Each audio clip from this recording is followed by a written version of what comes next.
Hi, it's Tammy. I was in a conversation this morning and had an interesting thought, or actually said something that reminded me of my kids when they were little, but at the same time, there's some validity to the phrase, and that is silent but deadly. I recently was given the opportunity to serve a new client who has been living with MS, multiple sclerosis, for about 17 years. She said she was diagnosed 17 years ago. And she takes an extraordinary amount of supplements, which includes B vitamins, and besides B complex, she also takes the individual B vitamins. She takes vitamin C. She's taking the omegas 3, 6, and 9s. I mean, like I said, she's taking a lot. I think I counted approximately 15 different supplements in addition to the couple of medications that she's taking. Interestingly enough, she's got, her case is considered primary progressive, and they've put her on Copaxone. And she's also taking a thyroid medication because she's lost her thyroid in the process that actually occurred prior to the diagnosis of MS. At any rate, what brought all of this up is, again, when I work with folks, I look at things not necessarily from a symptom perspective as much as I am trying to make sense of the body genetically. And even though we have more than we care to count, the number of cases with autoimmune disorders alone, and then of course then you start to dissect it into MS, fibromyalgia, lupus, diabetes, rheumatoid arthritis. I mean, there's a whole an extraordinary list of different conditions that are, Hashimoto's is another one, that are listed under autoimmune. Sjogren's is another.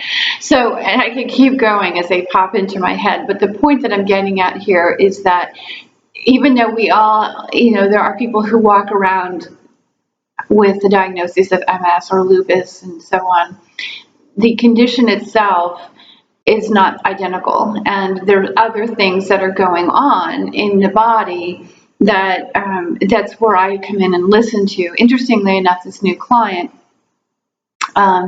has been getting some severe adverse reactions to the injection. And this isn't to say that the medication that she's taking is bad. The point I'm getting at here is between the medication, and Copaxone is a synthetic polypeptide, which is 4 amino acids, your L-tyrosine, your L-glutamic acid, L-alanine, and L-lysine. That's what Copaxone essentially is. She's also taking the thyroid medication she's taking is different forms of tyrosine, and then some of her supplements include amino acids and L-lysine specifically. So the whole purpose of my sharing this is to say that the approach that she's been addressing this, and when practitioners have been helping her, makes sense, because they're trying to help her,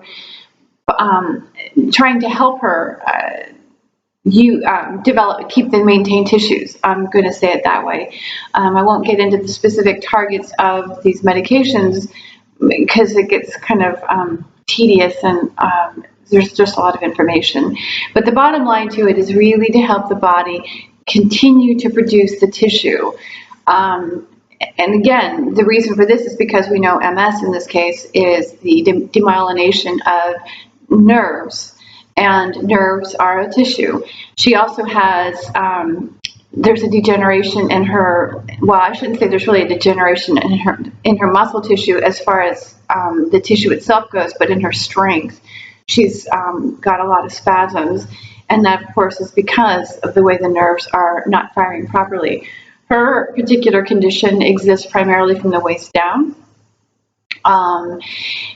So where I'm, when I look at that as a whole, I see that totally makes sense. We're looking to affect her use of amino acids so that she can properly develop tissues. Now, the interesting thing is that the body doesn't only require amino acids, or in this case protein.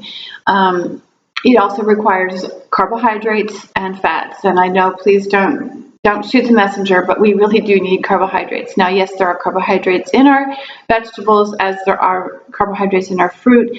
We also require them in the grains, and there's a whole, as we all know, hubbub over whether we should be eating carbohydrates or not.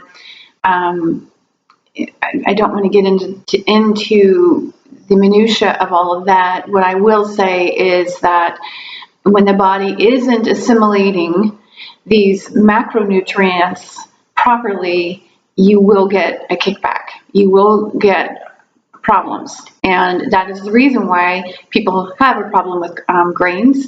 It's because the body is struggling to break down those particular carbohydrates on a cellular level. That said, it is possible to fix that or modify that. I'll say it that way. At any rate, the whole purpose to Silent but Deadly is, so we have this woman who is taking an extraordinary amount of amino acids. She's also factoring in vitamin Bs. Like I said, she's taking a B complex, she's taking folic acid, she's taking B12, she's taking B6. So she's not only getting the complex, she's also taking Bs individually. And again, I can understand the thought process that went behind putting her on these things. And I absolutely appreciate the fact that she was placed on these, because B vitamins are essential for what? Histamine metabolism, histamine deactivation, carbohydrate metabolism, protection of nerves. I'm trying to think. I just drew a blank. These are, and of all things, amino acid metabolism. Now, isn't that interesting? So she's taking these things, and she's taking the B vitamins, and she's taking the amino acids, and she's getting adverse reactions to the amino acids. Okay, so, and I say that because that's exactly what happens at the injection site. And we're not talking about just the minor irritation that we would expect, or that is typically reported. This woman gets, for days, massive hives and a rash that spreads extensively around the injection site to where it becomes raised and frightening for her. And there's a couple of things that are going on here. We do recognize that L-lysine over time can cause what they call delayed hypersensitivity. But the more important part here is the fact that there is a gene known as the MTHFR. Okay, MTHFR is the genetic complex that is responsible. It's the folate cycle that is responsible for converting folate into folic acid. For what? For the metabolism and the assimilation of amino acids. Or actually, the metabolism of amino acids. So this is where the silent but deadly comes in, because the chances of her actually having an MTHFR issue from a very early age are significant. The potential for her having a vitamin D receptor issue are significant. It's just with time, initially we don't know that it's there. And this is how it all came up this morning. I was in a conversation with someone who is a personal trainer and believes that exercise is going to be the reason why he is going to live a long and healthy life. Well, I admire that, and physical activity is something that I can appreciate, and at the same time, it's not going to fix the genetic, silent, chronically silent issues. And so another one, like I said, was the vitamin D receptor. We, as a culture or as a society, are epidemically low on vitamin D. What we see happening is what happens with vitamin D, if it's not being picked up properly, we don't assimilate calcium properly, we are not producing, our cholesterol levels go out of whack, our hormonal system is now out of whack because cholesterol is needed to help is needed for the production of hormones. So that vitamin D receptor alone is imperative for health, because cytokines are hormonal messengers for what? That are responsible for our immune system. They are responsible for most of the biological activity in the immune system. Cytokines, that is a hormonal messenger. So if the vitamin D receptor is not functioning properly, then you're going to have immune issues, you're going to have overall endocrine issues that typically start with the thyroid gland, because the parathyroid and the thyroid are together, and the parathyroid requires calcium, and if the body isn't assimilating calcium properly, you're going to have issues with the thyroid complex, which then in turn is going to inhibit the function of the pancreas. Now, how severe does any of this get? Well, that depends on your genome. But that's the point I'm trying to get at, is this is the reason why it's silent but deadly. We don't know these things. Pardon me, I've got a hair on my eye. We don't know these things are happening. It takes time. It's a decline over the years. Sometimes it happens rapidly, sometimes not so rapidly.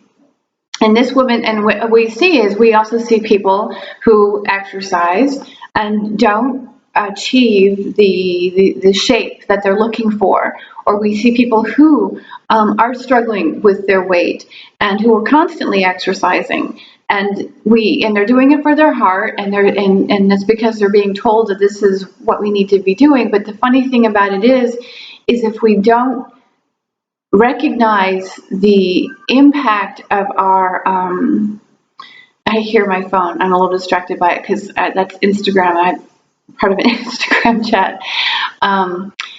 Anyway, and you may not even hear it, but I'm present to it, so I just wanted to say, if I seem distracted, that's what it is, my phone keeps jingling. But the thing is when we see people who are really trying hard, and we also recognize that the rate of obesity is increasing, I'm going to say it's because we are not getting the vitamin D that we deserve. And that lack of vitamin D, no matter how much supplementation you're taking, no matter, obviously time in the sun is important. And believe it or not, mushrooms are really good.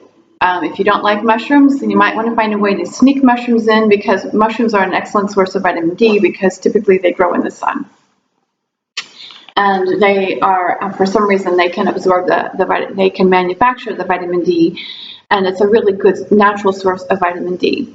But even if you take vitamin, it's hard. It's really hard to get the vitamin D, and this is where essential oils come in. And as I've mentioned before, they modify genetic and receptor activity so that they actually begin to pick up the nutrients. So again, vitamin D, if we're not getting it, we are not using calcium properly, and this can trigger, and we're not using cholesterol properly, and therefore we don't produce hormones as well. So now you have an immune and endocrine issue right off the bat. So helping the body to get the vitamin D it's incredibly important. And like I said, exercise isn't going to do it, because there's other genetic factors that become involved. Because once one system is out, as I've mentioned before, it'll throw everything out. There's a rebound. There's an equal and opposite reaction occurring, and so the body will try to accommodate its needs and begin to activate and inactivate other genes depending on your particular sequence. You might end up with cardiovascular issues. You might end up with an autoimmune disorder. This is the reason why obesity and diabetes and high blood pressure are often in the same body. We also see acid reflux, is what I was saying, or ulcerative colitis, asthma. These, believe it or not, are all linked to another gene known as nitric oxide synthase. When that's not functioning properly, you now have an excessive amount of peroxynitrite being produced, and peroxynitrite is a toxin that the body makes, and no amount of detoxing is going to eliminate that. I want to say that. I understand and can appreciate, again, all the detox programs we have, but this isn't going to eliminate the toxins that our body is producing. And the reason why, again, very specific essential oils are necessary in order to help modify the genetic expression so that we stop producing as many toxins. So vitamin D issues can lead to obesity, hormonal problems,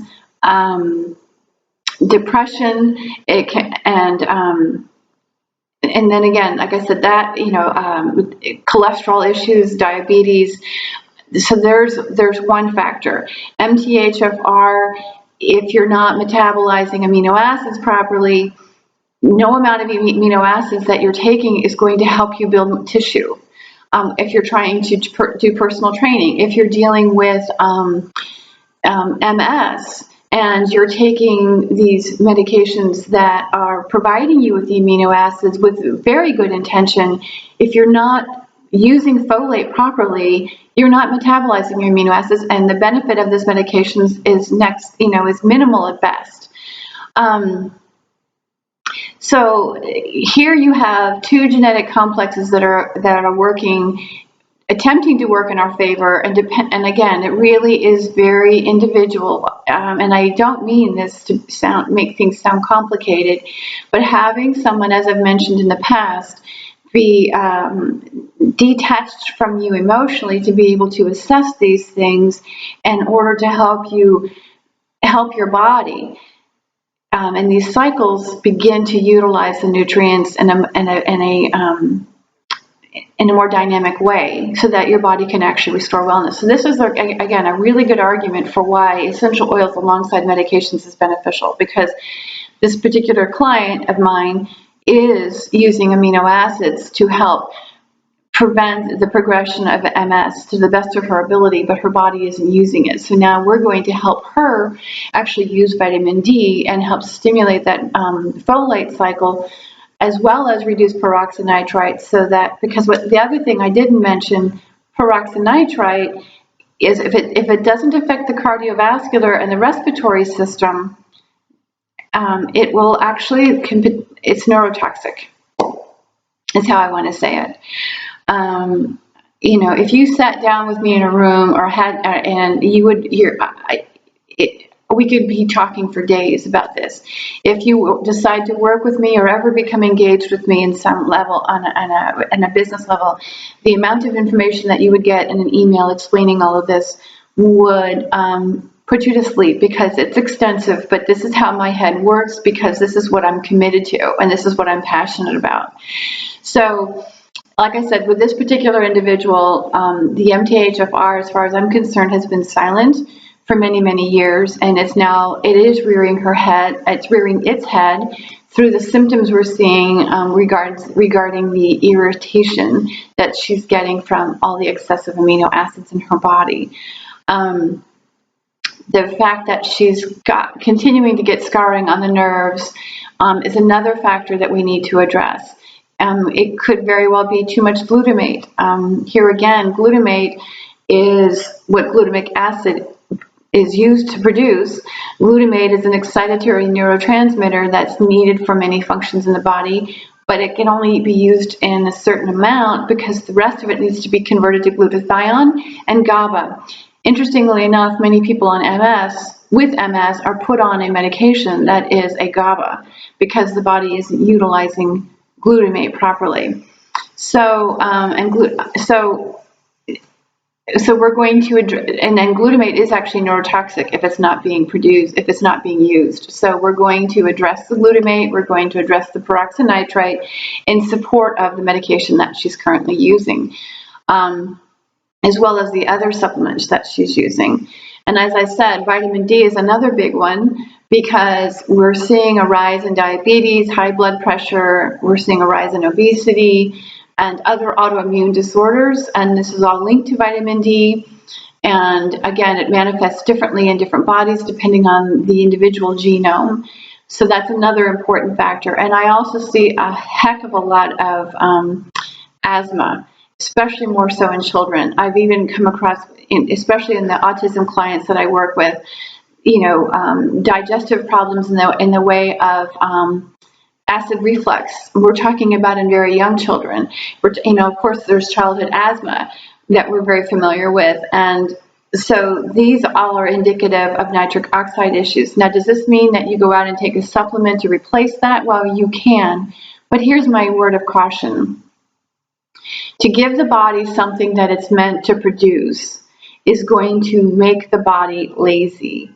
So I know that sounds strange, and so there's nothing wrong with doing it as an intermediary, I'll say it that way, as long as you're assisting to modify the genetic expression so that the body can begin to produce it on its own. So some good examples would be CoQ10, SAMe is another one. I'm sorry, there's an awful lot of nutraceuticals out there that are actually claiming to be dopamine and serotonin. The body is meant to produce those. There are ways to stimulate the chemistry so that you don't have to take those. But if it does your body good in the meantime, by all means, don't stop. What I'm proposing is that you find ways to introduce essential oils into your life so that you can begin to modify the specific issues that are, potential for you. The person I was speaking with this morning, his father has some severe heart and respiratory issues. He's had strokes, he's got COPD, and interestingly enough, this gentleman I was speaking with, if you sit and listen to him long enough, you can actually hear respiratory issues, but then again, he was exposed to a lot of chemicals when he was younger, and it wouldn't surprise me that knowing what his family history is and what I'm currently hearing, and he actually is struggling with sleep apnea as well, that there are a lot of obviously there's going to be some similarities, and his might be just going in a different direction because of what he was exposed to at a younger age. On the note of sleep apnea, I have a history of working in dentistry, if I haven't already mentioned that, and sleep apnea is very big within the dental community because dentists are able to help offset the complications that may occur with sleep apnea. I know they can produce mouth guards and whatnot to help open up the airway. And the current studies that are going on, sleep apnea is actually genetically linked to respiratory and cardiovascular concerns. Now, what's interesting to me is that takes us right back to nitric oxide. And the other thing that we know about, and that's the peroxynitrite, okay? So the one thing I do know for a fact is that peroxynitrite also contributes to periodontal disease, aka gum disease. And so it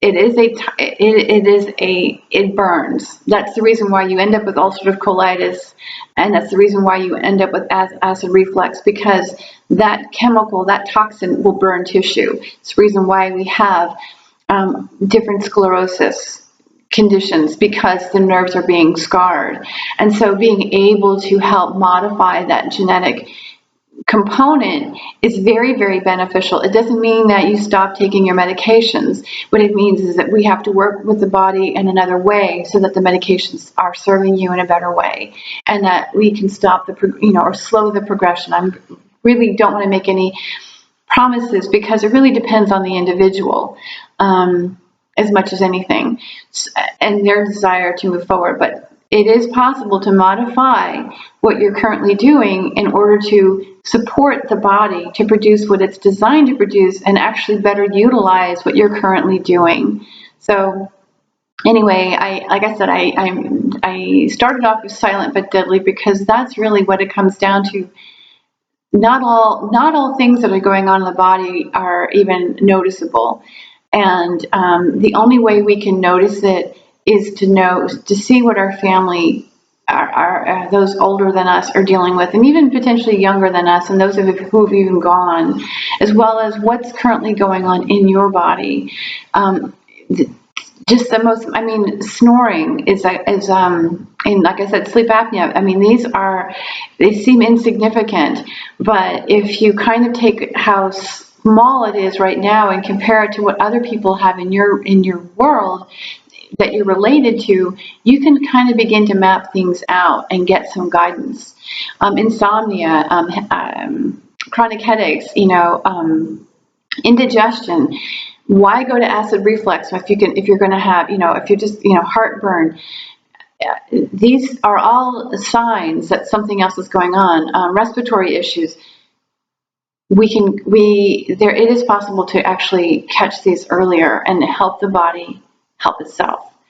That's the most important key here, is the only thing that heals the body is the body. Everything else is to help the body get to that point.